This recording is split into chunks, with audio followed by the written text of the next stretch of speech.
السلام علیکم ورحمۃ اللہ وبرکاتہ۔ ریڈیو HRDF میں آپ کا استقبال ہے۔ نماز ادا کی اہمیت، بھلائی کا حکم دینے اور برائی سے روکنے کی نصیحت کرنے کے بعد حضرت لقمان اپنے بیٹے کو صبر کے بارے میں نصیحت کرتے ہیں۔ نیکی کو بحال کرنے اور برائیوں کے خاتمے کی کوشش میں برائی کی طاقت سامنے سے اور پیچھے سے پوشیدہ اور کھلے عام حملہ کر سکتی ہے، ذہنی یا جسمانی تشدد بھی کر سکتی ہے۔ صرف صبر کرنے والے ہی حق کی راہ میں ثابت قدم رہ سکتے ہیں۔ غور کریں کہ حضرت لقمان اپنے بیٹے سے کیا کہتے ہیں۔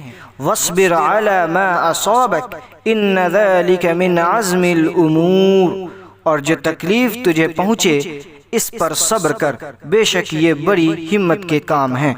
حضرت لقمان علیہ السلام اپنے بیٹے کو نصیحت کرتے ہیں کہ جو نیک کاموں کو فروغ دیتے ہیں اور برائیوں کا خاتمہ کرتے ہیں، وہ ان مشکلات پر صبر کریں جو ان سرگرمیوں میں مشغول ہوتے ہوئے پیدا ہو سکتی ہیں۔ اسلام میں ثابت قدم رہنے کے لیے مسلمانوں کو صبر اور تحمل کی ضرورت ہے۔ حکومت کی دہشت گردی اور حقوق سے انکار کے خلاف احتجاج میں ملوث افراد کے خلاف جھوٹے الزامات لگا کر حکومت جیل بھیج رہی ہے۔ مسلمان ہونے کے ناطے اسے اپنے گھر اور ملک سے جلا وطن کر دیا جاتا ہے، غیر قانونی تارکین وطن کہہ کر نشانہ بنایا جاتا ہے۔ ان کے گھر اور کاروباری مراکز لوٹ لیے جاتے ہیں، جس کی وجہ سے ان کی زندگیاں دکھی ہو جاتی ہیں۔ موب لنچنگ اور بہنوں کی عصمت دری کی جاتی ہے۔ یہ اس ملک کے مسلمانوں کی تصویر ہے۔ اللہ فرماتا ہے، یا ایھا الذین آمنوا اصبروا وصابروا ورابطوا واتقوا اللہ لعلکم تفلحون۔ اے ایمان والو، تم ثابت قدم رہو اور ایک دوسرے کو تھامے رکھو اور جہاد کے لیے تیار رہو اور اللہ تعالی سے ڈرتے رہو تاکہ تم مراد کو پہنچو۔ اللہ کی راہ پر قائم رہنے والوں کو نقصان، مشکلات اور پریشانی کا سامنا کرنا پڑے گا۔ جو لوگ شیطان کی راہ میں شامل ہوتے ہیں وہ فوائد اور سہولیات حاصل کر سکتے ہیں۔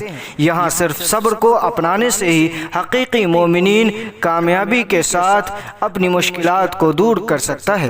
صبر عربی زبان کا لفظ ہے جس کا مطلب قابو پانا یا باندھنا ہے۔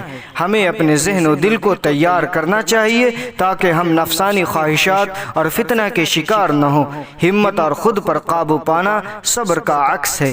ہمارے ملک میں ایک سچے مسلمان ہونے کے لیے بہت صبر اور برداشت کی ضرورت ہے۔ ایمان کی راہ میں داخل ہوتے ہوئے ہر کسی کو جسمانی خواہشات اور شیطانی قوتوں کا مقابلہ کرنا پڑتا ہے۔ ہجرت اور اللہ کی راہ میں شہید ہونا بھی پڑ سکتا ہے۔ ایسے وقت میں ہمیں اپنے آپ کو اور اپنے بچوں کو برائی کی قوتوں کا شکار ہونے سے بچاتے ہوئے صبر کے ساتھ آگے بڑھنے کی کوشش کرنی چاہیے۔ اللہ تعالی توفیق عطا فرمائے، آمین۔